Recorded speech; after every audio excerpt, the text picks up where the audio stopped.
Okay, there's the start of today's project. Uh, TIG welded a nut on the broken off stud on this alternator, and now we'll see if it'll turn and come out. Okay, there you go. Bolts out, and didn't manage to snap it again. It was incredibly tight. I ended up using more penetrating oil, but even so, it was a real struggle getting that one out. I had to work it back and forth a couple of times. But it did come out, so this alternator is at least salvageable. Well, here's the passenger side engine bracket. This would be where the alternator would go.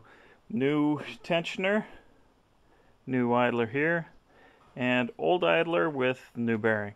All seems to be working great. Okay, so I'm sandblasting some various engine brackets. These are from the intake manifold and the driver's side valve cover. I'm also going to blast the passenger valve cover bracket as well.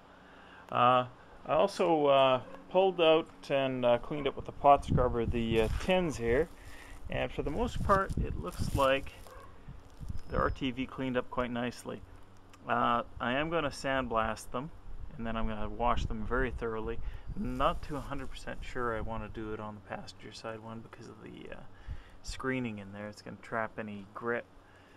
So I might end up just mechanically stripping that one, but we'll wait and see how it looks.